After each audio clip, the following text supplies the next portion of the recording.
നമുക്ക് കുറച്ച് ഇമ്പോർട്ടൻ്റ് ആയിട്ടുള്ള കറണ്ട് അഫയേഴ്സ് നോക്കാം. ആദ്യ ക്വസ്റ്റ്യൻ, 2025 കേന്ദ്ര ബാലസാഹിത്യ പുരസ്കാരത്തിന് അർഹനായത്? ശ്രീജിത്ത് മൂത്തേടം. പുസ്തകം പെൻഗ്വിനുകളുടെ വൻകരയിൽ. 2025 കേന്ദ്ര ബാലസാഹിത്യ പുരസ്കാരത്തിന് അർഹനായത് ശ്രീജിത്ത് മൂത്തേടം. പുസ്തകം പെൻഗ്വിനുകളുടെ വൻകരയിൽ. ഓർത്ത് വെക്കുക. അടുത്ത ക്വസ്റ്റ്യൻ നോക്കാം. യൂണിസെഫ് ഇന്ത്യയുടെ സെലിബ്രിറ്റി അഡ്വക്കേറ്റായി നിയമിതയായത്? കീർത്തി സുരേഷ്. യൂണിസെഫ് ഇന്ത്യയുടെ സെലിബ്രിറ്റി അഡ്വക്കേറ്റായി നിയമിതയായത് നടിയാണ് കീർത്തി സുരേഷ്. തേർഡ് ക്വസ്റ്റ്യൻ നോക്കാം. വനിതകൾക്കായി SIB ഹെർ എന്ന പേരിൽ പ്രീമിയം സേവിങ്സ് അക്കൗണ്ട് അവതരിപ്പിച്ച ബാങ്കാണ് സൗത്ത് ഇന്ത്യൻ ബാങ്ക്.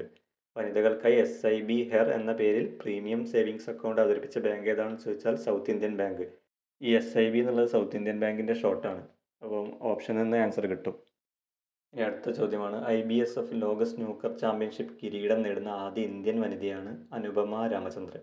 IBSF ലോക സ്നൂക്കർ ചാമ്പ്യൻഷിപ്പ് കിരീടം നേടുന്ന ആദ്യ ഇന്ത്യൻ വനിതയാണ് അനുപമ രാമചന്ദ്രൻ. 2026 ഫുട്ബോൾ ലോകകപ്പിന് യോഗ്യത നേടുന്ന ഏറ്റവും ചെറിയ രാജ്യമാണ് കുറാക്കാവോ.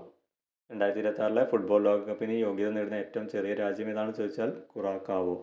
ഇനി ഒരു ക്വസ്റ്റ്യൻ കൂടി നോക്കാം. ഇന്ദിരാഗാന്ധി സ്മാരക ട്രസ്റ്റിൻ്റെ 2024 ഇന്ദിരാഗാന്ധി സമാധാന സമ്മാനത്തിന് അർഹയായത് മിഷേൽ ബാച്ച്ലെറ്റ്. ചിലിയുടെ ആദ്യ വനിതാ പ്രസിഡന്റാണ്. 2024 ഇന്ദിരാഗാന്ധി സമാധാന സമ്മാനത്തിന് അർഹയായത് മിഷേൽ ബാച്ച്ലെറ്റ്. ചിലിയുടെ ആദ്യ വനിതാ പ്രസിഡന്റാണ്. ഞാൻ ഇമ്പോർട്ടൻ്റ് ആയിട്ടുള്ള 6 കറണ്ട് അഫയേഴ്സാണ് എടുത്തത്. കൂടുതൽ ക്ലാസ്സുകൾ വഴിയേ വരും. എല്ലാവരും ചാനൽ സബ്സ്ക്രൈബ് ചെയ്യുക. Thank you.